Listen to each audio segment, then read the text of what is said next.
आता बघा इन्स्पेक्शनचे हे 5 फॉर्म आहेत. बघा इन्स्पेक्शन कशा प्रकारे होतं. स्क्रुटिनीचं कसं आहे, रिटर्न फाईल केल्यानंतर स्क्रुटिनी होते.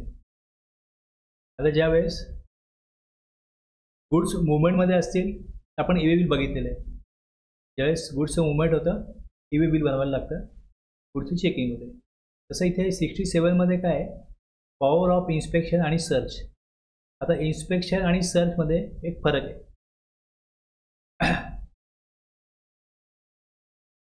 तुला वाचल्यानंतर कळेल काय फरक आहे बघा.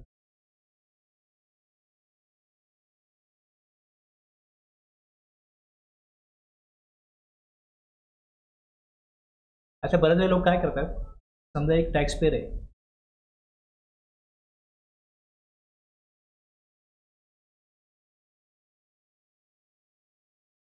हे नाही ना B2B सप्लाय असतो ना, त्यात तर काय होतं ITC पास ऑन करायचं असतो. B2C मध्ये कुठल्याही प्रकारचा ITC पास ऑन करायचा नसतो. ओके, त्यामुळे इथे काय होतं, बऱ्याच वेळेला लोक काय करतात, मेडिकलवाले ते सर्रास करतात, कारण त्यांच्याकडे B2C सप्लाय. ग्रोसरी स्टोअरवाले, किराणा माल दुकान, तेही करतात. जे लोकल स्टोअर आहेत, समजा एखाद्या सुपर मार्केट जिकडे मोठा सेल होतो आणि ते जर का B2Cचा जो काय बिलिंग करतात कम्प्युटराईज करतात, मेडिकलवाले पण कम्प्युटराईज बिलिंग करतात. आता याच्यामध्ये ॲक्च्युली ज्यावेळेस त्यांना GST R1मध्ये दाखवायची वेळ येते, जेव्हा ते R1 भरतात, त्यावेळेस B2Cची व्हॅल्यू आहे ना कमी करतात. आणि तिकडे द्यायचं काय असतं, 5%, 12%, 18%, 28%, नील रेट जे काय असेल ते गुड्सची त्यांना रेट वाईज टॅक्सेबल व्हॅल्यू किती आणि टॅक्स किती द्यायचं असतं. आता टॅक्सेबल व्हॅल्यू जर त्यांनी कमी केली तर जो टॅक्स रेट आहे ऑब्वियसली टॅक्स कमी होणार ना, तर ते व्हॅल्यू कमी करतात. कस्टमरकडनं किती रुपये घेतलेत, जिकडे जिकडे कॅशनी पैसे घेतलेत तिथे ते काहीच प्रूव्ह होणार नाही. आता UPI आल्यामुळे काय होतं, बरीचशी पेमेंट GPayमुळे रेग्युलर बँकेमध्ये येतात. तर पहिले कार्ड तर फार कमी लोक वापरायचे, डिमार्टला गेलो तर कार्ड दिलं असं फार कमी लोक होते. आता GPayमुळे सर्रास बरेच लोक काय करायला लागले, पेमेंट बँकेमध्ये करायला लागले. B2C मध्ये अमाऊंट कमी केली, टॅक्स कमी जमा होतो, तेवढं मार्जिन टॅक्सपेअरला मिळतं, त्या व्यापाराला मिळतं, लोक करतात.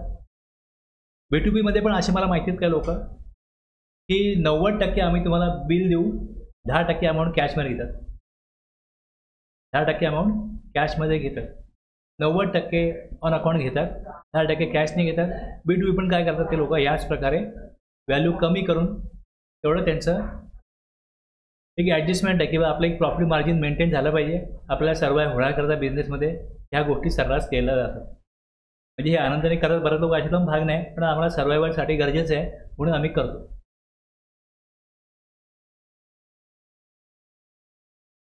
इन्स्पेक्शन जेव्हा केलं जातं त्यावेळेस क्लोजली एक्झामायनिंग किती प्रकारचा स्टॉक आला, किती प्रकारचा स्टॉक त्यांनी गेला, हे अकाउंट रेकॉर्ड बघितले तर कळतं. ते एक्झामाइन करायचं. It enables officer to access the business premises of a taxable person, transporter, owner of warehouse और ऑपरेटर ऑफ गोडाऊन. एक हे आहे व्हॅल्यू कमी करतात. दुसरं काय करतात, विदाऊट बिल माल घेतात आणि विदाऊट बिल विकला जातो. काही गुड्स हे विथ बिल घ्यायचे आणि काही गुड्स विदाऊट बिल घ्यायचे. हे मॅन्युफॅक्चररपासून सुरुवात होते. मॅन्युफॅक्चरर जे काही गुड्स मार्केटला पाठवेल त्याचे तुमचं एक रेशो असेल की 70% आपण गुड्स जे पाठवायचे हे विथ बिल पाठवायचे, 30% विदाऊट बिल पाठवायचे. आणि मग त्यानुसार पुढे जे काय पुढे विक्री होईल ती याच प्रकारे या रेशोमध्येच करायची. आता इन्स्पेक्शनमध्ये अशा प्रकारे एखादं वेअर हाऊस आहे, वेअर हाऊसला गुड्स येतात.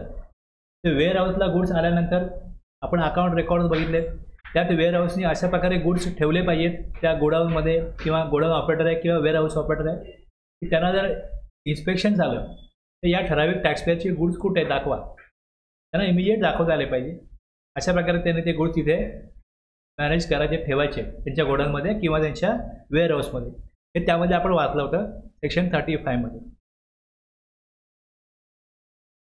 ते त्यामध्ये जे रूल आहेत किंवा सेक्शन आहे त्यामध्ये कशा प्रकारे गुड्स मेंटेन करायचे काय थोडं मी पाहिजे ते नोट करून ठेवा, ते बघा तुम्ही तिकडे. ओके, म्हणजे ज्या वेळेस इथे इन्स्पेक्शन होईल त्यावेळेस ते ठराविक टॅक्सपेअरचे गुड दाखवता आले पाहिजे. सर्चच्या केसमध्ये काय होतं, जर का कोऑपरेट नाही केलं टॅक्सपेअरनी तर मग तिकडे एक पाहिजे रेड आहे सर्चमध्ये. सर्च प्रक्रियेमध्ये ते गुड शोधून काढणं, कुठे लॉकरमध्ये ठेवलेलं लॉकर फोडणं, ह्या सगळ्या गोष्टी सर्चमध्ये करता येतात. इन्स्पेक्शनमध्ये एक लिमिटेड एक ठराविक मर्यादेपर्यंत काही गोष्टी बघण्याकरता पॉवर आहे आणि सर्चची पॉवर ही वाईड आहे. शोधूनच काढा. कुठल्याही प्रकारे जर का टॅक्सपेअर कोऑपरेट करत नसेल तर मग सक्तीने त्या अकाउंट रेकॉर्ड्स किंवा गुड्सची तिकडे छाननी केली जाईल किंवा बघितलं जाईल सर्चमध्ये. अशा प्रकारे आहे.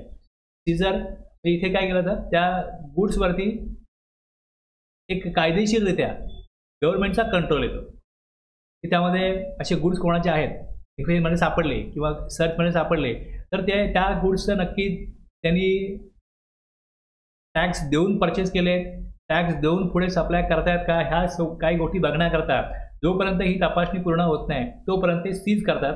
म्हणजे ज्याकडे फोर्सफुली त्याच्यावरती कंट्रोल ठेवतात. पण त्याची गुडची मालकी हक्क जो असतो हा गव्हर्नमेंटकडे नसतो, त्या टॅक्सपेअरकडेच असतो. आणि ज्यावेळेस जप्ती म्हणजे कन्फिस्केशन आहे. जर कायद्यानुसार असे कुठले गुड्स सापडले आणि जप्ती करण्याचा अधिकार पॉवर आहे, तिकडे जे गुड्स सीज केले त्याची ओनरशिप राईट जो आहे तो गव्हर्नमेंटकडे ट्रान्सफर होतो. डिटेन्शन आणि सीजर जवळजवळ सेमच आहे. Not allowing the owner to access seize goods, temporary seizure of goods वरती काय त्याला सीज लावलं जातं की हे गुड्स आमची इन्क्वायरी होत नाही तोपर्यंत तुम्ही या गुड्सचं काही डील करायचं नाही गुड्सबद्दल. आता हे जे कन्सेप्ट आहेत हे तुम्ही वाचाल इकडे. ते कशा प्रकारे केलं बघा इकडे. Where the PO not below the rank of joint commissioner. म्हणजे हे जेव्हा हा फॉर्म बनवला जाईल ते कोणाच्या ऑथॉरिटीने बनवलं जाईल हे दिलेलं आहे. हा फॉर्म आहे इन्स्पेक्शन, ऑथरायझेशन फॉर इन्स्पेक्शन आणि ऑर म्हटलंय सर्च. दोन्ही करता एकच फॉर्म आहे. पण खाली ज्यावेळेस दिलं इकडे to name and designation of officer, इथे टू खाली whereas information has been presented before me and I have reason to believe. आता इथे रिझन टू बिलीव्ह जे दिलेलं आहे इकडे त्यांच्याकडे अशी काहीतरी इन्फॉर्मेशन आहे, त्यानुसार त्यांना असं वाटतंय की इन्स्पेक्शन केल्यामुळे इथे काय टॅक्स चोरी आहे आणि त्याचा रेव्हेन्यूवरती अफेक्ट होतोय असं वाटत असेल तर त्या रिझन टू बिलीव्ह प्रमाणे ते देतील दॅट ह्या इथे has suppress transaction relating to supply of goods and services, has suppress transaction relating to stock of goods in hand, has claim ITC in excess of the his entitlement under the act आणि has claim refund in excess. या प्रकारे जे काय दिलेलं आहे इकडे या प्रकारे त्यांना काय रिझन टू बिलीव्ह आहे आणि कुठल्या कारणासाठी आहे. आता खाली ऑर दिलाय, इथे ऑर हे कोणा करताय तर is engage in the business of transportation of goods and have escape payment of tax, is a owner or operator of wear house godown. कोणा करता हे इन्स्पेक्शन आहे त्याची माहिती येईल. त्यानंतर खाली goods liable to confiscation document relevant to the procedure under the act are secreted in the business residential premises. कुठे करायचं इन्स्पेक्शन त्यानुसार हे येईल, कोणासाठी करायचं हे येईल. त्यानंतर पुढे therefore in exercise of the powers. आता कुठे पॉवर आहे, आता आपण जे वरती मी दाखवलं तुम्हाला 67(1) मध्ये पॉवर आहे किंवा इकडे ऑर म्हटलंय, इथे ऑर दिलंय. 67(2) मध्ये इकडे पॉवर आहे I authorise and require you to search, इथे सर्च आहे. इन्स्पेक्शन 67(1) मध्ये आहे आणि सर्च जी आहे ती 67(2) मध्ये. कुठली ऑर्डर काढली आहे त्यानुसार त्या प्रकारे तिकडे कारवाई होणार आहे. आणि पुढे given under my hand and seal this हे दिलं आहे. डेट इथे व्हॅलिड फॉर हे काय झालं डिटेन्शन किंवा सीजर झालं. Seal place name designation and signature of the. आता हा हे जे आहे हे INS1 आहे. 2 मध्ये where of the inspection under. आता हे ऑर्डर ऑफ सीजर जे आहे याप्रमाणे इकडे ते येईल. हा दुसरा फॉर्म दिला, इन्स्पेक्शन केलं, त्यांना सीज करण्याची गरज वाटते मग पुढे हे दुसरा फॉर्म देतील. इकडे स्टॅम्प वगैरे मारतात. Under my hand and seal, त्या प्रकारचं सील आहे. आणि पुढे जाऊन ॲक्च्युअलमध्ये काय होईल त्याचं डिटेन्शन. आणि मग त्याच्यामध्ये detail of goods seize, detail of books, document, याची यादी आहे. विटनेस कोण आहेत, विटनेसची नावं आणि त्यांचे सिग्नेचर येतील इकडे. Order of prohibition. आता इकडे 67(1) मध्ये किंवा 2 मध्ये जे काही गुड्स त्यांनी डिटेन केले, सीज केले, order of prohibition. In the premises of following witnesses and on security of the books of account, register, document, पण सगळं असंच आहे. हेच सगळं तुम्हाला तिथे वाचायला मिळेल. आता आपण सेक्शन वाचू तेव्हा रूल पण दिलेत खाली इकडे 140(1), इकडे वरती 139. हे सगळं वरती वाचायचं आहे. तुम्ही एकदा सेक्शन रूल वाचला आणि फॉर्म बघितले तर हे क्लिअर होईल. ह्या त्या फार गुंतागुंत नाही आहे, समजण्यासारखं आहे.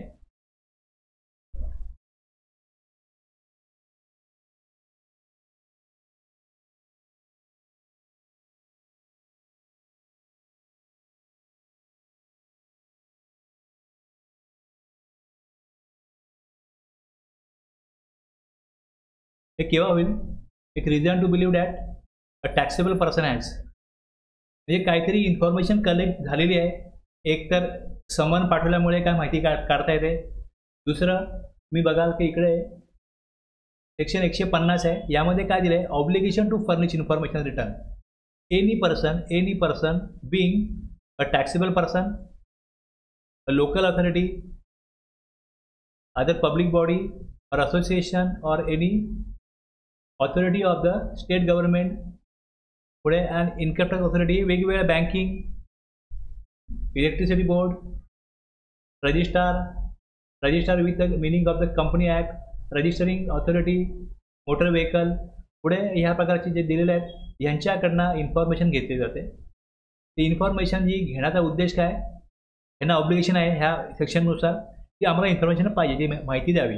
तर समजा बँक आहे तर बँकेकडे एक यादी मागवली की असे कोण लोक आहेत, व्यापारी आहेत की ज्यांच्याकडे करंट अकाउंट आहेत आणि ज्यांचं एक ठराविक टर्नओव्हर आहे किंवा जे उलाढाल आहे किंवा जी अमाऊंट त्यांच्या अकाउंटला क्रेडिट होते ती 40 लाखाच्या पुढे आहे, 50 लाखाच्या पुढे आहे, एक सर्टन अमाऊंटच्या पुढे आहे, त्यांची आम्हाला माहिती द्या, यादी द्या. मग त्यानुसार आणखीन पुढे काय माहिती ते घेत असतील. अशा प्रकारे 150 मध्ये आणि 151 मध्ये power to call for information, the commissioner or officer authorise by him by an order direct any person, एखाद्या व्यक्तीला to furnish information relating to any matter dealt with in connection with this act. या दोन इथे काय येतं, ही complete माहिती मागवली जाते. इथे स्पेसिफिक माहिती मागवली जाते एखाद्या व्यक्तीकडनं, एखाद्या व्यक्तीबद्दल. आणि जर का ही माहिती त्यांनी दिली नाही, ही जर माहिती त्यांनी प्रोव्हाइड नाही केली तर मग त्याला तुम्ही सेक्शन 123 बघाल, पेनल्टी आहे इकडे, penalty for failure to furnish information return. आणि ते 124 मध्ये पण याच प्रकारे fine for failure to furnish statistics हे दिलेलं आहे इकडे. ही माहिती देण्यासाठी एक सेक्शन आहे आणि ती दिली नाही तर मग त्यांच्यावरती काय कारवाई होईल हे पण आहे. त्यांना दंड त्यांच्यावरती लावला जाईल. तर त्यानुसार ती माहिती मिळाली तर त्या माहितीनुसार ही पुढची कारवाई आहे. आता रिझन टू बिलीव्ह, कुठेतरी त्यांनी व्यवस्थित गुड्स प्रॉपरली सप्लाय करत नाही आहेत नियमाप्रमाणे, EV बिल न बनवता. आता EV बिलचा नियम केव्हा लागू होतो? या 50,000च्या वरती अमाऊंट जाईल तेव्हा, 1 लाखाच्या पुढे अमाऊंट जाईल त्या विथ द स्टेट, त्यापेक्षा कमी अमाऊंटचे गुड्स ते ट्रान्सपोर्ट करतील. कुठे इन्स्पेक्शन झालं नाही, काय झालं नाही, ते गुड्स मार्केटला गेले, ते पुढे सप्लाय करतात. अशा प्रकारची माहिती आणि मग पुढे इव्हिडन्स गोळा झाले, त्यानंतर पुढे ही कारवाई करायची आहे. A taxable person has suppress any transaction relating to supply of goods or services or both. म्हणजे इथे विदाउट बिल माल आणलेला आहे, तो सप्लाय केलेला आहे. Or the stock of goods in hand or has claim input tax credit. आता inspection केलं किंवा सर्च केलं आणि असा एक्सेस स्टॉक सापडला की तुम्ही जे काय दाखवताय एकाच, जर का हे समजा रेडच आहे तर एकाच ठिकाणी टाकणार नाही, 2-4 ठिकाणी टाकणार. फॅक्टरीमध्ये पण टाकणार, गोडाऊनमध्ये पण टाकणार, आणखीन कुठे गुड्स त्यांनी पाठवले त्या लोकांकडे पण हे सगळं बघितलं जाऊ शकतं की तुम्ही एक्झॅक्टली गुड्स दाखवलेत किती तुमच्या बुक्स ऑफ अकाउंटमध्ये, मार्केटला गेलेत किती, गोडाऊनला दिसत किती, म्हणजे हे कुठेतरी असे गुड्स आहेत त्याचं तुम्ही अकाउंट ठेवलेलं नाही, रेकॉर्ड ठेवलेलं नाही. Suppress any transaction. त्यानंतर ITC claim input tax credit in excess of his इंटॅडेबल. याचा अधिकार जेवढा आहे त्यापेक्षा जास्त त्याने ITC क्लेम केला. As indulge in contravention of any of the provision of this act or rules made thereunder to evade tax. उद्देश काय, टॅक्स चोरीच्या उद्देशाने काही त्यांनी तरतुदीच्या नियमांचं उल्लंघन केलेलं आहे.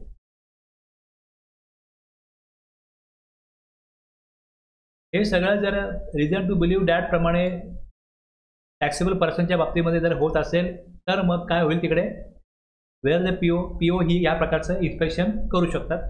ही पॉवर आहे 64(1) मध्ये, ही इन्स्पेक्शनसाठी आहे. मग ती करण्याकरता प्रोसिजर कुठे येईल, तर प्रोसिजर येईल. आता हे एक झालं, एक क्लॉज. बी क्लॉजमध्ये तुम्हाला इन्स्पेक्शन कोणाचं होईल, आता आपण फॉर्ममध्ये बघितलं तिकडे ट्रान्सपोर्टर आहे, वेअरहाऊस, गोडाऊन ज्यांचं आहे त्यांच्याकरता. मग इथे तेच दिलं, एनी पर्सन कुठल्या बिझनेसमध्ये इन्व्हॉल्व आहे, जे एंगेज आहे, goods owner or operator of warehouse, godown or any other place in keeping goods which are escape payment of tax or has kept his accounts or goods likely to cause evasion of tax payable. म्हणजे basically without billing goods जेव्हा movement केलं जातं, थोडं थोडं का होईना इवे bill न वापरता जी मुवमेंट करता येते त्यातनं हे गुड्स थोडे मूव्ह करत असतील आणि मग ते त्या गोडाऊनमध्ये स्टोअर करत असतील. वेअरहाऊसमध्ये, गोडाऊनमध्ये जिकडे हे goods, business of transportation of goods, transporter, owner or operator of warehouse, godown, ह्या सगळ्याच्या संगणमध्ये होणार. त्यामुळे इन्स्पेक्शन कोणाचं होईल, त्या गोडाऊन किपरचं, वेअरहाऊस किपरचं. He may authorise, A clause किंवा बी क्लॉजमध्ये, he may authorise in writing PO करेल other officer of central tax to inspect any place of business of the taxable person. म्हणजे ही ऑर्डर काढेल की तुम्ही जाऊन इन्स्पेक्शन करा. त्यानुसार या पॉवरनुसार क्लॉज ए प्रमाणे किंवा बी प्रमाणे त्याचं इन्स्पेक्शन होऊ शकतं. आणि मग त्याकरता फॉर्म कुठला आहे, रूल 149 प्रमाणे फॉर्म जो आहे तो INS 01 हा आहे. आता पुढे where the proper officer not below the rank of joint commissioner. आता हे कसं आहे, हे थोडं सेन्सिटिव्ह कारवाई आहे, त्यामुळे स्पेसिफिक ते दिलं त्यांनी की not below the rank of joint commissioner, either pursuant to an inspection carried out under section 67(1) or otherwise has reason to believe that any goods liable to confiscation or any document or books or things which in his opinion that be useful or relevant to any proceedings under this act are secreted in any place. आता कुठेतरी ती अशा प्रकारच्या वस्तू गुप्तरित्या ठेवलेल्या आहेत, गुप्तरित्या ठेवलेल्या आहेत documents. He may authorise writing in any other officer of central tax to search and seize, may himself search and seize such goods, documents or books or things. एक हे पण काही अकाउंट ठेवण्याचे, गुड्स ठेवण्याची पण काही पद्धत आहे. आता एखाद्याला 10,000 रुपये दिले तर मी एका माणसाचं बघितलं असं 1,000 लायचे, एक शून्य कमी लायचं. 1 लाख दिले तर 10,000 लायचे. तर त्यांच्याकडे इतकी तफावत आहे की त्याला 90% त्यांच्याकडे असा फ्रॉडच धंदा होतो, इतके ते अमाऊंट हे करतात, लपवतात. त्यांचं असं ठरलंय, कोणाकोणाचं ज्या प्रकारे असतं 100 रुपये दिले 60 लायचे, बाकी आपले 40 कॅशमध्ये आहेत. तर त्यांना माहिती आहे समोरच्याला काय दिले, आपण काय घेतले. पण बुक्स ऑफ अकाउंट मेंटेन करताना जे काय नॉर्मली ते रफ अकाउंट मेंटेन करतात तिकडे याच प्रकारे मेंटेन करतात. मग जे कम्प्युटरमध्ये फीड केलं जाईल जो व्यक्ती तो त्याच प्रकारे फीड करेल आणि तेवढी अमाऊंट ही ऑन अकाउंट घ्यायची, बाकीचे पैसे कॅशने घ्यायचे. आणि जर इथे इन्स्पेक्शन झालं, बघा एवढे पैसे आलेत, एवढे पैसे गेलेत, पण त्याची तिजोरी आहे ना, त्या तिजोरीमध्ये एवढे पैसे सापडले की म्हणाले एवढ्या पैशाची तुम्हाला गरज काय. म्हणजे जवळजवळ 2-3 महिन्यामध्ये जेवढे पैसे जमा होतील तेवढे पैसे तुमच्या तिजोरीमध्ये आत्ताच आहेत. बाबा हे माझे 4 दिवसाचे आहेत, 8 दिवसाचे आहेत, असं पण ते बोलू शकत नव्हते, एवढी अमाऊंट त्याच्यामध्ये होती. जर ते लोक 90% या प्रकारे दाखवत असतील तर मग कठीणच आहे. 1000चे कधी तिकडे रेड पडली अशी आणि त्या रेडमध्ये त्यांच्याकडे फार मोठी अमाऊंट सापडली आणि त्याचं त्यांना स्पष्टीकरण देता आलं नाही. कारण की हे सरळ होतं, कारण की ते याच प्रकारे सगळं कॅशनी व्यवहार त्यांचा, जे ट्रान्सपोर्टर आहेत किंवा हे लोक आहेत, हे लोक बरेचसे व्यवहार कॅशनी करतात. तिकडे अशा प्रकारचे गुड्स विदाऊट बिल येतात, विदाऊट बिल पाठवले जातात, हे सगळे कॅशमध्ये व्यवहार होतात. त्यामुळे ते जे काय लिहिलं जाईल ते याच प्रकारे लिहिलं जाईल. जिकडे अशा प्रकारची खात्री आहे, पुरावे आहेत आणि त्यांना आता रेड्यात पकडायचे असतील, तर मग त्या प्रकारे तिकडे काय लपवून ठेवले, ते पण कुठे ठेवले, काय ठेवले, ही माहिती पण कोण देतो? तिकडे जे काम करणारे व्यक्ती असतात, ज्यांचं काय भांडण होतं तेच कळवतात. मी हेही बघितलंय की कुठे पैसे आहेत, ब्लॅकचे कुठे आहेत, व्हाईटचे कुठे आहेत, कुठे डॉक्युमेंट ठेवलेत, खरे रेकॉर्ड कुठे आहेत, हे पण तेच लोक कळवतात आणि मग ती माहिती येते बाहेर. मंत्रालयातला फाईल समजा कोणाला कळत असतील की या फाईलमध्ये हे आहे, तर कोणी ना कोणी तिकडनं जाऊन त्याचा फोटो काढून, झेरॉक्स काढून कोणतरी पाठवले, त्यामुळे ते बाहेर येतात. त्यामुळे नॉर्मली अशाच प्रकारे ह्या गोष्टी पुरावे आहेत, हे कोण ना कोण त्याच्या जे काही भांडण झाल्यामुळे किंवा काय झाल्यामुळे बाहेर पाठवतात आणि बाकीचं जे काय असेल ते शोधल्यामुळे वेगवेगळे सोर्सेसमध्ये हे सगळं इंटेलिजन्सचं काम आहे, सगळी माहिती घेणं आणि वेगवेगळे सोर्सेस वापरणं.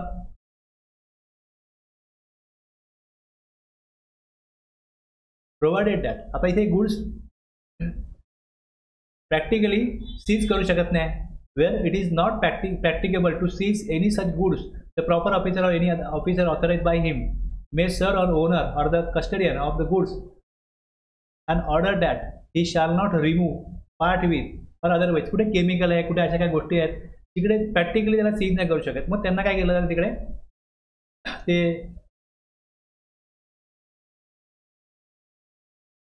ऑर्डर त्यांना दिली जाते. Order that he shall not remove, part with or other deal with the goods except with the previous permission of such officer. म्हणजे ऑफिसरला सांगितल्याशिवाय त्या गुडबद्दल काय डील करायचं नाही. इथे प्रॅक्टिकली जे गुड्स सीज करू शकत नाही, म्हणजे त्याचे कुठल्याही प्रकारे ते देवाणघेवाण करणार नाहीत ऑफिसरच्या परवानगीशिवाय. Provided further that the documents or books or things so seized shall be written by such officer only for so long as may be necessary for their examination and for any inquiry or proceedings under this act. कधीपर्यंत हे जे goods ताब्यात घेतील किंवा जे books किंवा document किंवा books आहेत, इथे काय म्हटलंय, डॉक्युमेंट्स और बुक्स तो सीज केले जातील, शॅल बी रिटर्न, ते जवळ ठेवतील, ते ठेवू शकतात, return bye such officer only for so long. आता इथे जप्त केलेले नाहीये, हे फक्त ताब्यात घेतलेत. कशा करतात, तपासणी करण्याकरता. काही जी इन्फॉर्मेशन आहे ती त्यांना क्रॉस व्हेरीफाय करायची, एक्झामाइन करायची, त्याकरता हे काय केलेलं आहे, ताब्यात घेतलेलं आहे. तोपर्यंत ताब्यात ठेवतील जोपर्यंत त्या कारवाईमध्ये त्याची गरज आहे. जोपर्यंत आवश्यक असेल तोपर्यंतच केवळ ते ठेवले जातील. ती जप्त केलेली कागदपत्रे किंवा पुस्तके या गोष्टी तपासणीसाठी आणि कोणत्याही चौकशीसाठी किंवा कार्यवाहीसाठी जोपर्यंत आवश्यक असतील तोपर्यंतच केवळ अशा अधिकाऱ्यांकडून ठेवून घेण्यात येतील. The documents, books or things referred to in section 67(2) or any other document, books or things produced by a taxable person or any other person which have not been relied upon, यावर त्याची गरज नाही आता, for the issue of notice under this act shall be returned. त्याची गरज नाही, आवश्यकता नाही, ते परत करा. Return to such person within a period not exceeding 30 दिवसावर ते परत करावे. Issue of the same notice. आता हे रूल बघा 139. आता ह्यामध्ये where the proper officer not below the rank of joint commissioner has reason to believe that a place of business or any other place is to be visited for the purpose of inspection किंवा search, ज्याप्रमाणे त्या section म्हणजे फॉर्ममध्ये जी काही त्यांना गरज वाटते त्याप्रमाणे ते ती पॉवर देतील की इन्स्पेक्शन करा किंवा सर्च करा.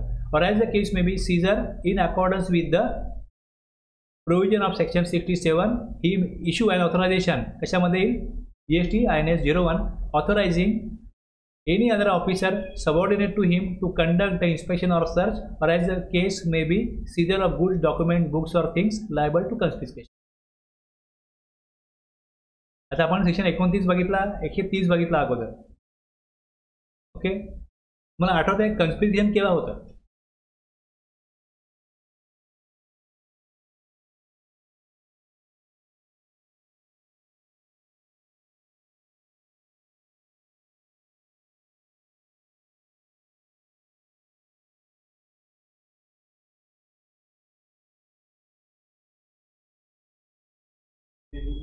हां, एक मिनिट थांबा.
एकशे 29 मी घेतला होता.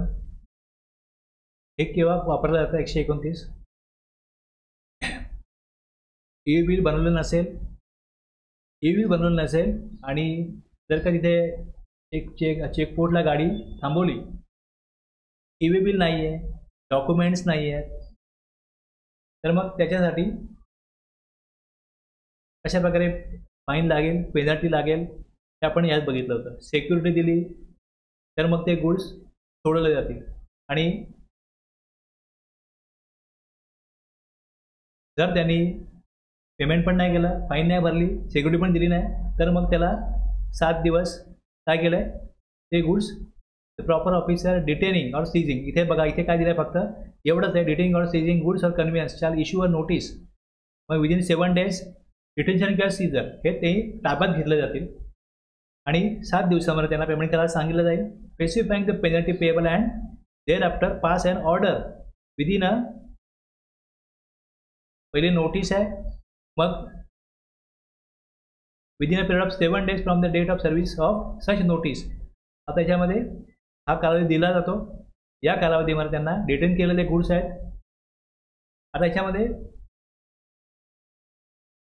आणखीन पुढे काय बघितलं आपण, पेमेंट केलं त्यांनी, कारवाई संपेल, पेनल्टी भरली, कारवाई संपेल.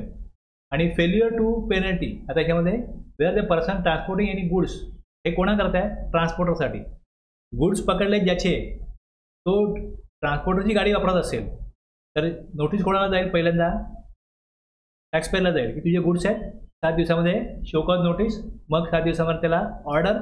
आता गाडी पण रिटर्न केलेली असेल तर ट्रान्सपोर्टरला गाडी सोडवायची असेल, where the person transporting any goods owner of such goods fails to pay the amount of penalty 129 within 15 days from the date of receipt of copy of the order, the goods or conveyance so retained or seized shall be liable to sold.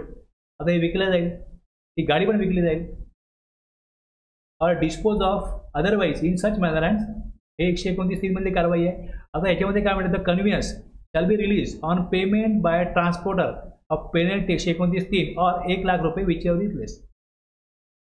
इथे काय केलं जाईल, ती गाडी सोडून घेतली जाईल, इकडे 1 लाख रुपये दिले जातात. आता त्यामुळे काय होतं की ट्रान्सपोर्टर जे असतात ते डॉक्युमेंट मागतात की आमची गाडी अडकू नये, तुम्ही ई बिल द्या, इनवॉइस द्या, सगळी इन्फॉर्मेशन ते घेतात आणि मगच ट्रान्सपोर्ट करतात.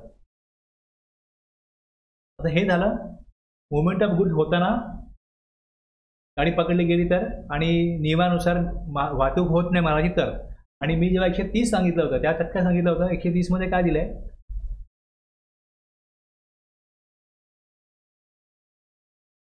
इथे आहे कन्स्पिस्केशन. हे केव्हा होईल, आता आपण इथे काय वाचलं,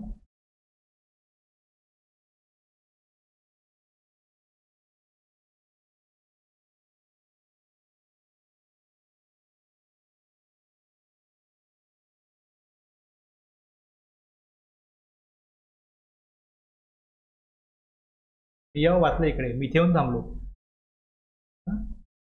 Caesar of goods or document books inspection केलं as a case may be seizure of goods document books or things liable to confiscation. आता हे लायबल टू कन्स्पिस्केशन केव्हा होतात ते आपण इथे वाचलं होतं. वेर एनी पर्सन, बघा इकडे where goods or conveyances are liable to confiscation केव्हा, वेअर एनी पर्सन. आणि तुम्हाला मी तिथे बोललो होतो की हे 5 क्लॉज सांगतात, म्हणजे ह्या 5 सिच्युएशन अशा आहेत की असं केलं आहे का की supplies or receives any goods in contravention of any of the provision of this act. म्हणजे गुड्सची मुवमेंट होते तर इनवॉइस अगोदर बनवा, इनवॉइस बनवा, मग तुम्ही गुड्सचं मुवमेंट पुढे करू शकता. गुड्सचं मुवमेंट करायचं आहे, जर ईवेबिलची तरतूद लागू होते तर ईवे बिल इश्यू करा. म्हणजे जर इनवॉइस आहे ईवे बिल आहे, हे जर इश्यू नाही केलं तर contravention of any of the provision किंवा रूल आहे. त्याचे बुक्स जे काय तुम्ही मुवमेंट करताय त्याचं अकाउंटिंग केलं पाहिजे, इनवॉइसिंग बनवलं पाहिजे, ई बिल बनवलं पाहिजे, मग ते गुड्स पुढे जाऊन मुवमेंट होतील. जर हे उल्लंघन केलं आहे with intent to evade payment of tax, उद्देश हा आहे कराचे प्रदान चुकवण्यासाठी, ह्या इथून जर केलं आहे तर मग काय होईल तिकडे लायबल टू कन्स्पिस्केशन गुड्स किंवा कन्व्हिन्स. बरोबर आहे ना. आता मी परत ह्याला कनेक्ट करण्याकरता हे परत तुम्हाला काढून दाखवलं की इथे याप्रमाणे सांगितल्याप्रमाणे इथे आलो की where the proper officer not below the rank of joint commissioner, जर त्यांच्या लक्षात आलेलं आहे तर काय होईल ॲज रिझन टू बिलीव्ह, मग ते इन्स्पेक्शन सर्च किंवा हे करतील -1 मध्ये. आणि जर का as a case may be seizure of goods document books or things liable to confiscation, where any goods document books or things are liable to seizure 67(2) प्रमाणे the PO or an authorized officer shall make an order of seizure. सीजरची order मी दाखवलं मगाशी -2 मध्ये. the PO or an authorized officer may entrust upon the owner or the custodian of goods from whose custody such goods or things are seized the custody of such goods or things for safe upkeep and the said person shall not remove. तर ते good जसे आहेत तिकडे तसेच राहू द्यायचे, त्याला काही remove, part with or otherwise deal with कुठलेही डीलिंग करायचं नाही त्या गुडबद्दल, except with the previous permission of such officer. म्हणजे याच्यावरती तर काय एक प्रकारे नजर कैदीमध्ये राहिले ते गुड्स, आता ते कंट्रोलमध्ये राहिले गव्हर्नमेंट ऑफिसरचे. आता where it is not practicable to seize any such goods, the PO or the authorized officer may serve on the owner or the custodian an order of prohibition. -03 मध्ये he shall not remove any part with otherwise deal with the goods except with the previous permission of such officer. And the officer seizing the goods document books or things shall prepare an inventory. यादी बनवा. आता हेच त्या फॉर्ममध्ये दिलंय, यादी बनवा तुम्ही कुठले गुड्स सीज केलेत, कुठले बुक्स अकाउंट सीज केलेत, बुक्स सीज केले त्याची यादी. Such goods document books or things containing inter alia description quantity or unit make mark or model where applicable and get it sign by the person from whom such goods or documents or books or things are seize. तुमचे हे tax पेअरला दाखवलं जाईल तुमचे हे books accounts जे काही records आहेत आणि थिंग्स कंटेनिंग यादी दिलेली आहे त्याप्रमाणे हे आम्ही सीज केले. ही ट्रान्सपरन्सी आहे. जो उद्देश आहे काय उद्देश आहे त्याला सांगितलं, ते गुड्स कंट्रोलमध्ये घेतले, सीज केले आणि त्याच्यावरती यादी बनवून त्याची तिकडे सिग्नेचर वगैरे get it sign by the person from whom such goods or documents or books or things are seize. तो ॲग्री आहे किंवा हे तुम्ही सीज केलंय. The officer authorise under section 67(2) shall. आता ज्यावेळेस ही कारवाई चालू आहे 67(1 to 3) बघितलं आपण. 4 मध्ये काय आणखीन पॉवर आहे बघा, have the power to seal or break open the door of any premises. सीआयडीमध्ये बघतो ना दया तोडू दरवाजा, अशा प्रकारे हे have the power to seal or break open the door of any premises or to break open any almirah electronic devices, almirah electronic devices box receptacle in which any goods accounts register or any, जिथे हे goods ठेवले जातात या ठिकाणी लपवले जातात अशा जागा म्हणजे काय कपाट, इलेक्ट्रॉनिक साधने, पेटी किंवा भांडे, यात जर मज्जाव केला म्हणजे त्यांनी कोऑपरेट नाही केलं, चावी द्या, लॉक खोला, कोऑपरेट नाही केलं तर मग ते कशा प्रकारे ही सर्च प्रक्रिया पूर्ण होणार, तोडावंच लागेल. तेव्हा अशा कोणत्याही जागेच्या दरवाजा सीलबंद करण्याचा किंवा तो तोडून उघडण्याचा किंवा असे कोणतेही कपाट, इलेक्ट्रॉनिक साधने, पेटी, भांडे तोडून उघडण्याचा अधिकार असेल. ही महत्त्वाची पॉवर आहे. ही स्ट्रिक्ट ॲक्शन आहे की जर का आपल्याला शोध घ्यायचा आहे तर शोध घेण्यामध्ये जे काय अडथळा येईल ते तुम्ही सगळ्या अडथळे पार करून तो शोध घ्या.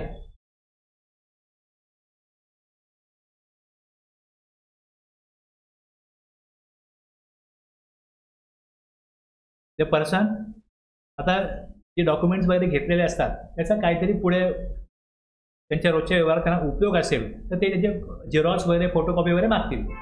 तर त्याविषयी ही तरतूद आहे की फोटोकॉपी और एक्स्ट्रॅक्ट फ्रॉम सी डॉक्युमेंट्स अलाउड. कुठल्या परिस्थितीत अलाउड केले जाईल त्याची काय अटी शर्ती आहेत त्या बघा. आता the person from whom custody any documents are seize under section 67(2) shall be, त्याचा अधिकार आहे entitled to make copies thereof or take extract therefrom in the presence of an authorised officer. ऑफिसरच्या समोर जी व्यक्ती ज्या काही जप्त केलेले डॉक्युमेंट्स आहेत त्याची प्रतिलिपी करणे किंवा असे उतारे घेणे. आता याच्यामध्ये at such place and time as such officer may indicate in this behalf. पण एक्सेप्ट काय म्हटलं, where making such copies or taking such extracts may in the opinion of the proper officer. आता याच्यामध्ये जे काय आता हे जे कारवाई आहे याच्यामध्ये कुठलाही प्रतिकूल परिणाम होईल असं वाटत असेल तर मग त्याला फोटोकॉपी किंवा एक्स्ट्रॅक्ट दिलं जाणार नाही. अन्वेषणास प्रतिकूलपणे बाधक ठरू शकेल असं जर वाटत असेल तर मग त्याला त्याची ती जी माहिती आहे ती माहिती त्याला झेरॉक्स किंवा त्याची फोटोकॉपी करू द्यायची नाही. पण नॉर्मल परिस्थितीमध्ये त्याचा अधिकार आहे की त्याला तुम्ही त्याची फोटोकॉपी करू द्या.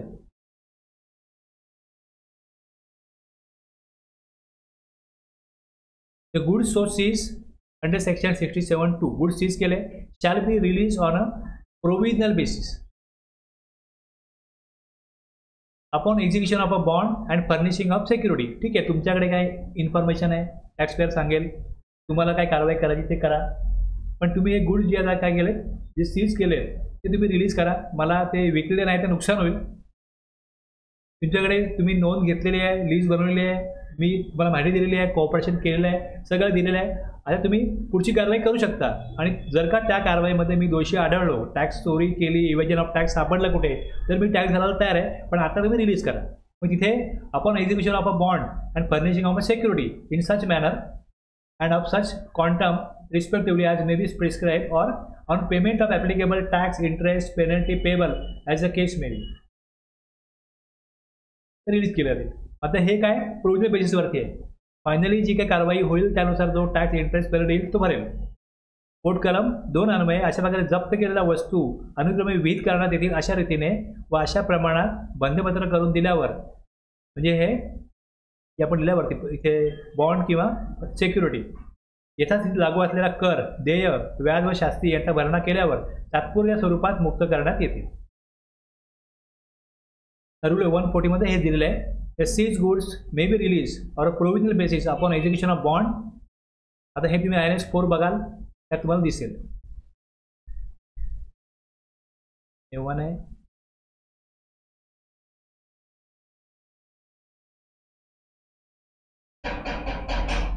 यात दिसेल.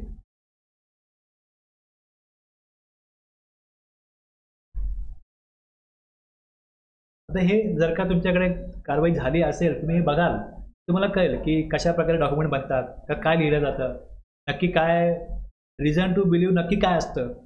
जे इकडे शब्द दिले रिझन टू बिलीव्हचा अर्थ काहीतरी अशा प्रकारे कॉन्क्रीट त्यांच्याकडे इव्हिडन्स आहे की ज्यानुसार त्यांना असं वाटतंय की हे गुड्स जे आहेत हे कन्स्पेक्ट करायला पाहिजे. विदाऊट बिल जे गुड्स मार्केटला जातात हे प्रमाण खूप मोठं आहे. आणि जे लोकल गुड्स आहेत म्हणजे तुम्ही बघाल तर छत्र्या, त्यानंतर इलेक्ट्रिक आयटम म्हणजे फॅन, मिक्सर, हे अशा ज्या वस्तू आहेत ज्या रोजच्या वापरात लोक वापरतात त्या बऱ्याचशा लोकल क्वालिटीच्या लोक वापरतात आणि ते खूप मोठ्या प्रमाणात विकल्या जातात. काही लोक मॉलमधूनच घेतात, तसे काही लोक असे आहेत की ते याच प्रकारच्या वस्तू घेतात. फॅन आहेत, तुम्ही ब्रँडेड फॅन घ्यायला जाल तर त्याची जी कॉस्ट असते त्याच्या अर्ध्या कॉस्टमध्ये 30% कॉस्टमध्ये तुम्हाला लोकल फॅन मिळतात. पण वॉरंटी असते आणि तेही व्यवस्थित चालतात, लोक घेतात. प्रत्येकाचं एक बजेट असतं त्याप्रमाणे सगळं चालतं. पण मग ह्यांना काय होतं त्या कंपनीला जेव्हा कमी कॉस्टने ते विकायचं आहे तेव्हा त्यांना तेवढी कमी कॉस्ट तेव्हाच परवडते जेव्हा ते विदाउट बिल मार्केटला गुड्स पाठवतात. कुठल्याही त्याच्यावरती इन्कम टॅक्स भरत नाही, त्याच्यावरती GST भरत नाही. मग हे फार मोठ्या प्रमाणात जर का झालं तर मग सगळंच असंतुलन होईल आणि सगळा गोंधळ होईल.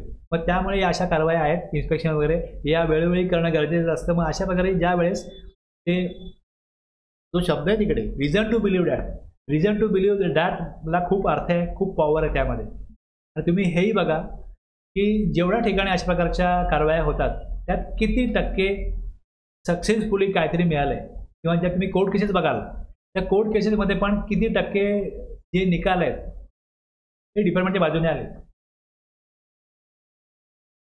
हे तुम्ही बघा. म्हणजे मी एका वक्त्याकडनं असं ऐकलं, म्हणतात की 10% ज्या केसेस आहेत ह्याच गव्हर्नमेंट जिंकतं, 90% केसेसमध्ये काय होतं, गव्हर्नमेंट म्हणजे जेवढे ते कारवाई करत असतील म्हणजे कोर्ट मॅटर होऊ नये याची गरज ऑफिसरलाच असते. तुम्ही सेटलमेंट करा, पैसे द्या आणि मॅटर क्लोज करा. आणि कोर्टात पण ज्या गोष्टी जातात त्यामध्ये कुठेतरी आकाशाने केलेली कारवाई फार मोठ्या प्रमाणात असते. त्याला फक्त हॅरॅसमेंट करणं, त्रास देणं, मग ह्यातून काय होतं, जो लास्टपर्यंत लढतो त्या केसेस डिपार्टमेंट हारतं. बरेचसे केस मी लॉमध्ये बघाल तुम्ही तर डिपार्टमेंटला रिझन टू बिलीव्हमध्ये कॉन्क्रीट एव्हिडन्सच नाही आहे.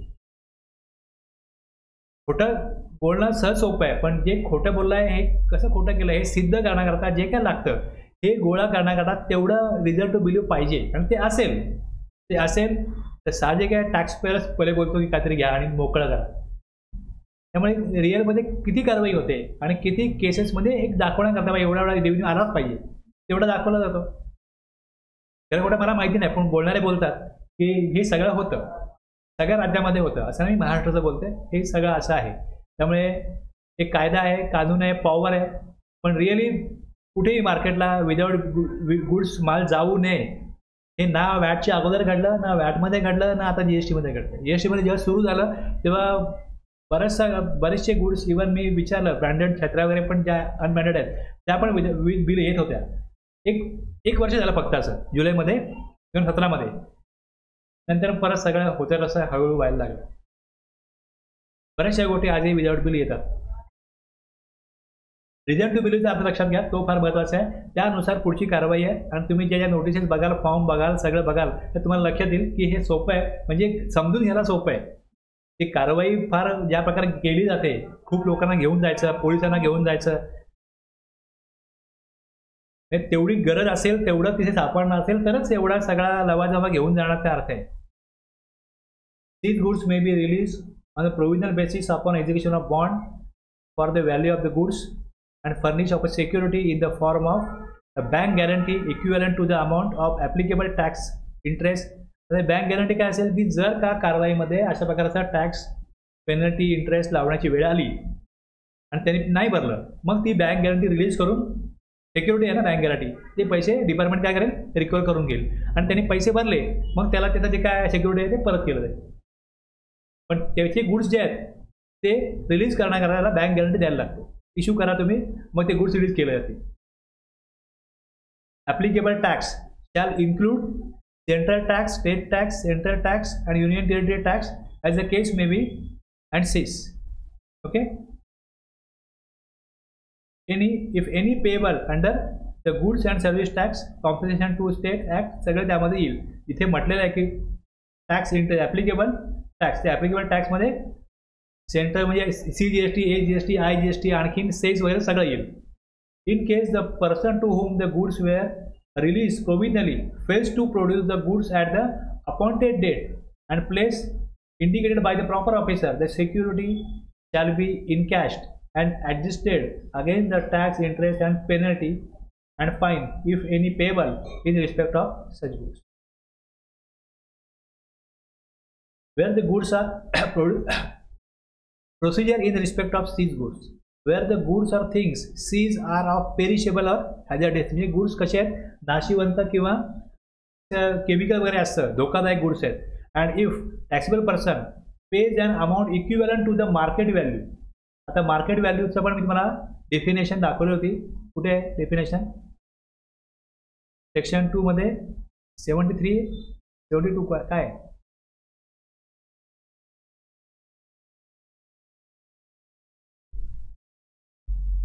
73 market value. Open market value आपला मी बोललो तो मागच्याला ते व्हॅल्युएशनमधलं वेगळं. हे मार्केट व्हॅल्यू काय दिलं इकडे, market value shall mean the full amount which recipient of a supply is required to pay in order to obtain the goods.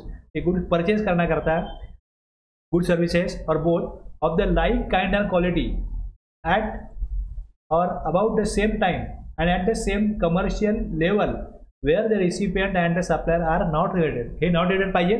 आणि काय कॉस्टला परचेस करतात, like kind and quality or as about the same time and at the same commercial level.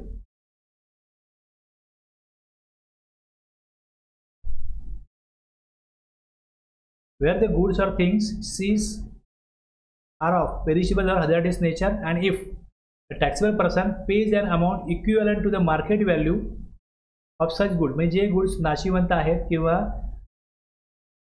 धोकादायक नेचरचे असतील त्यांची जर market value, if the taxable person pays an amount equal to the market price of such goods or things or the amount of tax, interest and penalty that is or may become payable by the taxable person, whichever is lower.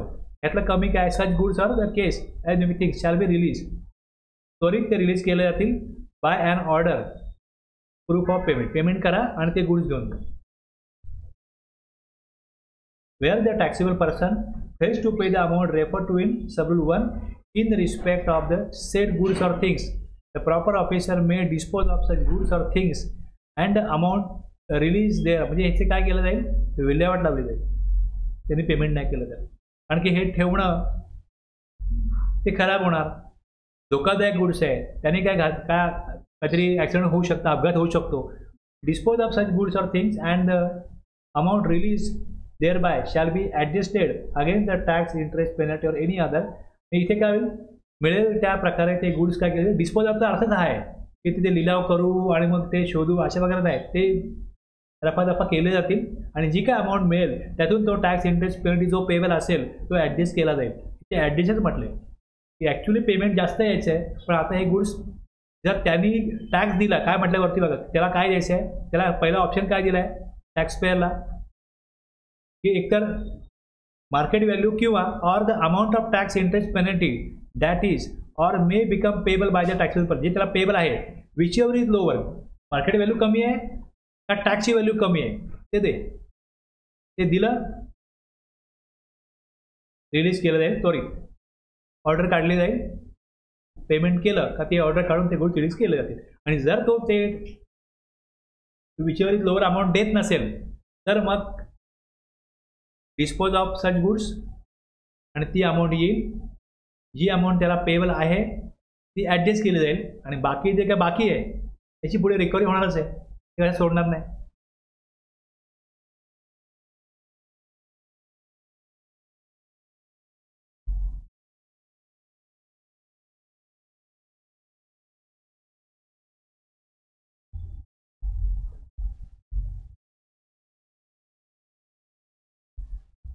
आता आपण काय काय बघितलं बघा की inspection कोणाचं होईल, ट्रान्सपोर्टरचं होईल, warehouse, taxable person, transporter आणि warehouse keeper. May authorise search आणि proper officer may authorise search and seizure. Document not relevant must be return. Power to seal, break open during search seizure. Power to make copies or take extract आणि provisional release goods केले जाते. त्याच्या पुढे तुम्ही वाचाल तर काय येईल, goods shall be return if notice not issued within 6 months. आता हे जे डिटेन्शन किंवा सीजर केलं आहे याच्यावरती तुम्हाला आणखीन काय माहिती घ्यायची ती घ्या आणि फायनली त्याच्यावरती ऑर्डर काढली पाहिजे ना, पुढची कारवाई केली पाहिजे. If notice not issued within, आता जर का ह्याच्यामध्ये पुढची नोटीस काय येणार, 73 किंवा 74ची पुढे कारवाई करणार ना याच्यावरती, मग ती शोकॉज नोटीस इश्यू केली पाहिजे.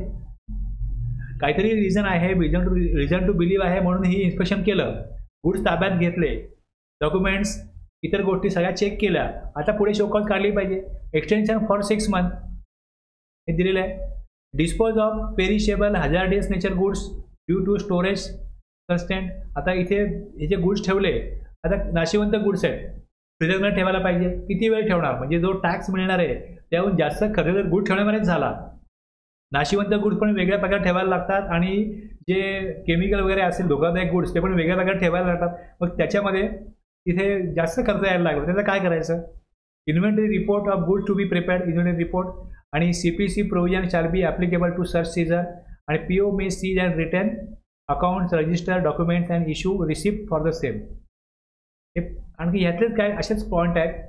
आणि मी तुम्हाला मागच्या वेळी दाखवलं होतं की एखाद्या ठिकाणी जे गुड सर्व्हिस दिली जाते बिझनेस प्रिमायसेसमध्ये, तिकडे फेक कस्टमर पाठवायचा आणि ते इनवॉइस इश्यू करतात की नाही हे बघायचं.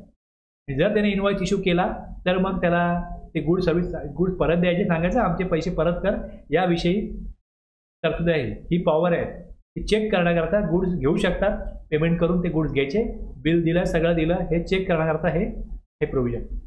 तर हे बघतो मी, त्यात पण काय अवघड असं काय नाही आहे. यात आपण वरती थोडक्यात वाचलं तेच फक्त मला इथे डिटेलमध्ये येईल. Where any goods are seize, जे सीज केले 2 मध्ये, no notice in respect thereof is given within 6 months of the seizure of the goods. The goods shall be returned to the person from whose possession they were seized, provided that the period of 6 months may, on sufficient cause being shown, extended by proper officer for further period. आणखी 6 महिने period वाढवला जाऊ शकतो. Otherwise 6 महिन्यात ते goods परत केले पाहिजे जर का नोटीस इश्यू केली नाही तर. नोटीस इश्यू केली नाही तर.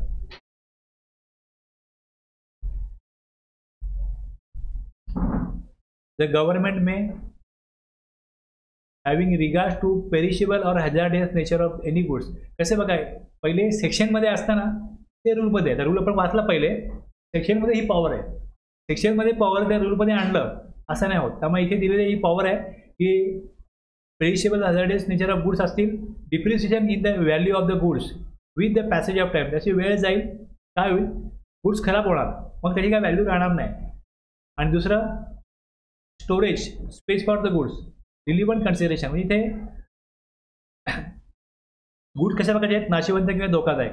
आणि काळाच्या ओघात होणारी वस्तूंच्या मूल्यातील घसरण, वस्तूंच्या साठवणुकीचा जागेच्या अडचणी किंवा इतर कोणत्याही संबंधित विचारार्थ बाबी लक्षात घेता जे गुड्स 2 मध्ये काय केलेले आहेत,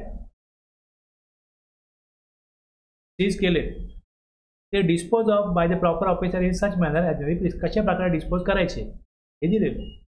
हे डिस्पोज करू शकतात. जरी टॅक्स पेअरने टॅक्स दिला तर हे ठेवण्याचा खर्च एवढा होईल की त्या टॅक्सचा काही उपयोगच नाही. तो गुड्स घेत पण नाही, टॅक्स देत पण नाही, आणि गुड्स ठेवण्याचा आपल्याला परवडत नाही. कुठले गुड्स आहेत हे दिलेले आहेत. हे गुड्स आहेत की जिकडे आता आपण वाचलं, हे जे वाचलं आता 67(8), या 67(8) मध्ये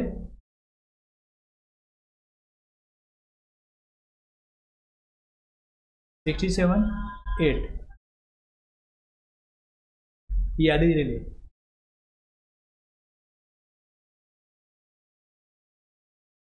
आता हे एक सर्क्युलर काढला असं, GST इन्व्हेस्टिगेशन विंग. आता याच्यामध्ये इन्स्ट्रक्शन नंबर 2021 ला काढलं आहे. हे गाईडलाईन्स आहेत regarding procedure to be follow during search operation, कशा प्रकारे घेतलं पाहिजे. एक गाईडलाईन दिले आहेत. जे ऑफिसर याच्यामध्ये इन्व्हॉल्व होतील त्यांनी कशा प्रकारे हे केलं पाहिजे हे दिलं आहे याच्यामध्ये. Following guidelines must be adhered to while carrying out search proceedings. आता डीन नंबर असतो तो सेंट्रलला आहे, स्टेटला नाही आहे ना dean number. The officer issuing authorization for search should have valid and justifiable reason for authorizing a search, which shall duly recorded in the search should be carried out only with a proper search authorization issued by the competent authority. अशा प्रकारे काय करण्याकरता search आहे हे सगळं आहे, plus instruction related to generation of DIN for each search authorization shall be scrupulously followed by the officer. आता हा एक नंबर आहे तो त्या डॉक्युमेंटमध्ये असला पाहिजे, dean number. The premises of a person cannot be searched on the authority of search warrant issued. कशा प्रकारे काय गोष्टी करायच्या हे दिलंय सगळं, तुम्ही हे वाचाल तुम्हाला कळेल. त्याच्यामध्ये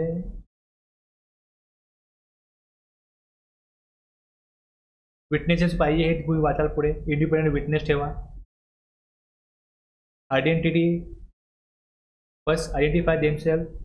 Officer conducting the search shall first identify themselves by showing their identity cards. नंतर पंचनामा वगैरे करा. In the sensitive premises, videography may also be considered, and the same may be recorded in Panchanama. काय सोशल किंवा religious काय अशा वस्तू तिथे असतील, काय भावना असतील त्या व्यक्तीतल्या टॅक्सपेअरच्या त्याच्या घरातल्यांच्या, तर त्या दुखवल्या जाऊ नये अशा प्रकारे त्या वस्तूंना हाताळायचं. वुमन चिल्ड्रन प्रिमायसेसमध्ये असतील तर त्यांना कशी ट्रीटमेंट द्यायची. Children should be allowed to go to school after examining their bags, हे वगैरे वगैरे दिलेलं आहे. हे काय अशा कंप्लेंट गेल्या की कशा प्रकारे सर्च ऑपरेशन करतात, त्यानुसार काय गाईडलाईन दिल्या गेल्या की आपला उद्देश काय, इव्हिजन ऑफ टॅक्स असेल तर काय शोधणं आहे, तर बाकी इतर गोष्टी डिस्टर्ब होणार नाही टॅक्सपेअर किंवा त्याच्या कुटुंबियांच्या बाबतीमध्ये, हे बघण्याकरता काय गाईडलाईन आहेत. Inventory reports of goods to be prepared where any goods being goods specified under subsection 8. आता वाचलं ना आपण. The inventory have been seized by PO or any officer authorized by him. 67(2). He shall prepare an inventory of such goods in such manner as they be prescribed. The provision of Code of Criminal Procedure relating to search and seizure shall, so far as may be, apply to search and seizure under this section subject to the modification of section. तर तिकडे magistrate शब्द आहे, इकडे काय commissioner. कमिशनरला power आहे.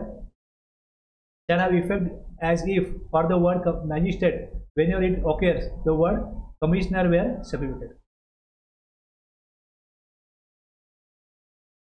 Where the PO has reason to believe that any person has evaded or it is attempting to evade the payment of any tax, he may, for reason to be recorded in writing, seize the account, register or document of such person, conduct such person produce before him and shall grant a receipt of the same. जे ताब्यात घेतलेत त्याची receipt पण द्यायची. काय जी कोणत्याही कार्याचे प्रदान चुकवीत आहे किंवा चुकवण्याचा प्रयत्न करत आहे, त्या सकारानं वाटत असेल तेव्हा तो कारणे लेखी नमूद करून त्यासमोर सादर केलेले लेखे, नोंदवह्या किंवा कागदपत्रे जप्त करू शकेल आणि त्याची पावती देईल. आणि खटला भरण्यासाठी या अधिनियमान्वये किंवा त्याखाली केलेल्या नियमान्वये कोणत्याही कार्यवाहीस संबंधात आवश्यक असेल तोपर्यंत ती ठेवून घेईल.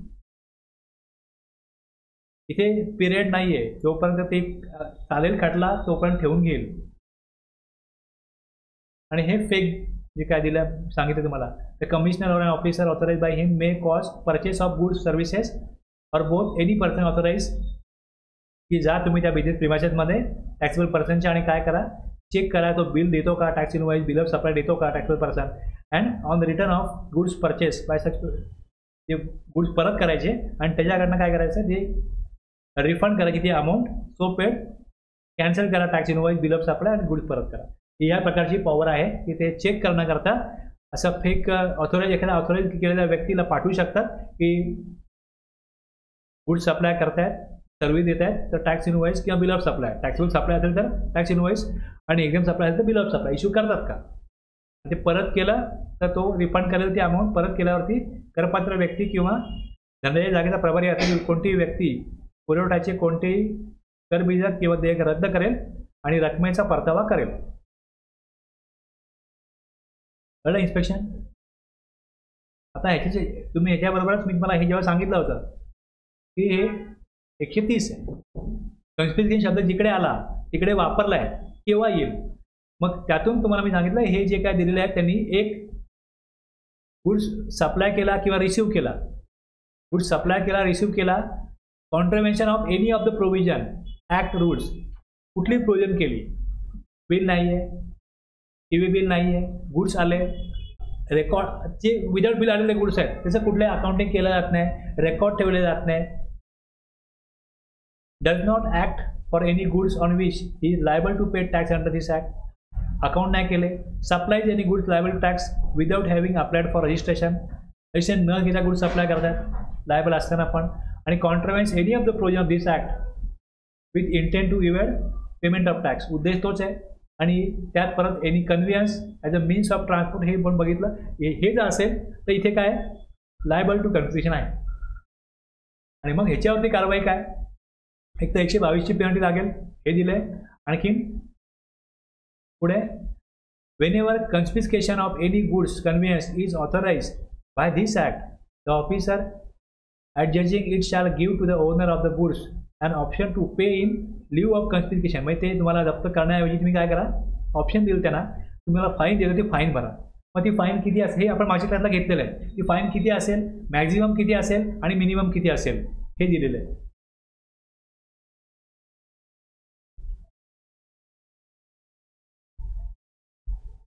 आणि हे नेहमी असतंच की त्याची बाजू ऐकून घेतली जाईल, ती पहिले ऐकायची, तर तुझं काय म्हणणं आहे, मग पुढे ऑर्डर ऑफ कन्फ्युजन येईल आणि मग त्याची मालकी हक्क जो आहे तो गव्हर्नमेंटकडे जाईल. बरोबर आहे ना. मी हे त्याला लिंक केलं आणि त्याशी मला लिंक करायचं म्हणून मी हे पहिले घेतलं. 129 पहिले का घेतलं मी, कारण की 67-68शी संबंधित हे 129-130 होते. आणि ह्याची मग आपण काय बघितलं होतं, रिकव्हरी जर का हे केलं ते कन्फिगर केलेलं आहे तर रिकव्हरी करायची आहे. मग रिकव्हरी करण्यासाठी आपण मग कुठे गेलो होतो,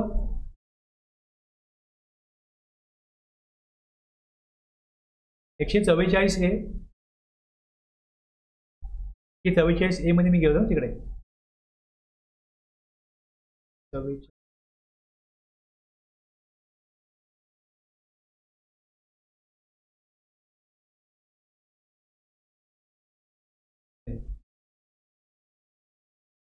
ताब्यात घेतले ते गुड्स आणि ते conveyance, preparation of inventory and estimation of market value of goods. आणि मग पुढे त्याने अमाऊंट नाही भरली जी काही दिलेली आहे 129(1) मध्ये 15 दिवसानंतर मग रिकव्हरी त्यात दिलेली आहे. मग त्यानंतर पुढे मग हे ऑप्शन होईल, लिलाव होईल त्याचा, आणि लिलाव झाल्यानंतर मग आता ही जी लिलाव होतो कशा प्रकारे होतो हे यात दिलेलं आहे. हे सगळं मी मागच्या क्लासला घेतलं आहे. आणि प्लस अजून पुढे काय सांगितलं मग, की ज्या वेळेस लिलावातून रक्कम येते तर त्यातून काय करायचं, ती विल्हेवाट कशी लावायची. पहिल्यांदा हा जो का लिलाव करण्याकरता गुड ठेवण्याचा जो खर्च आलेला आहे तो खर्च पहिले काढून घ्या. हा खर्च गव्हर्नमेंट स्वतः करणार नाही, हा कोणाकडनं घेणार, टॅक्सपेअर कडनंच घेणार. म्हणजे administration cost of the recovery process हे वसूल केलं जाईल. दुसरं मग जो टॅक्स आहे पेमेंट तो केला जाईल. आणि मग आणखी कुठली अमाऊंट आहे डिफॉल्टरकडून ती घेतली जाईल या कायद्यामधली. आणि जर बॅलन्स अमाऊंट असेल तर ती बॅलन्स अमाऊंट मग परत केली जाईल.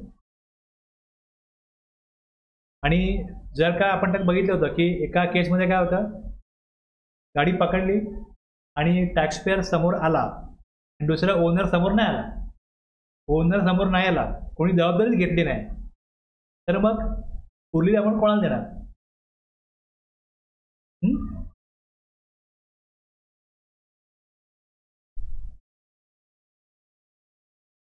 ही shall be deposited with the fund, consumer welfare फंडमध्ये अमाऊंट ती जाणार. त्यामुळे मी हा सेक्शन, हा रूल कसा घेतला, हा तो 140 म्हणजे हे सगळीकडेच लागू आहे. हे 129 नाही, जिकडे जिकडे कुठे लिलाव होईल त्यानंतर याच प्रकारे डिस्पोजल ऑफ जे काय प्रोसिड असेल, जी अमाऊंट मिळते रिकव्हरीतना त्याची या प्रकारे पहिल्यांदा ॲडमिनिस्ट्रेटिव्ह कॉस्ट, दुसरं जो ॲक्च्युली ज्याच्याकरता कार्य करतो तो टॅक्स, आणखी कुठला टॅक्स देणं असेल तो आणि मग उरलेली अमाऊंट काय होईल टॅक्सपेअरला दिली जाईल किंवा मग ती कन्झर्वेटिव्ह फंडला जाईल. हे ऑप्शन दिले तर इकडे हेच लागू आहे. Sale the amount so release from the sale of goods or conveyance, movable or immovable property for the recovery of dues or 129(3). हे जे ऑप्शन दिले त्या सगळ्यांकरता हे लागू आहे. आता आपण 129(3) बघितला म्हणून मी जोडून त्याला हा घेतला. 129(3) प्रमाणे त्याची रिकव्हरी प्रोसिडिंग ही 144A मध्ये सगळं लिंक झालं ना. आता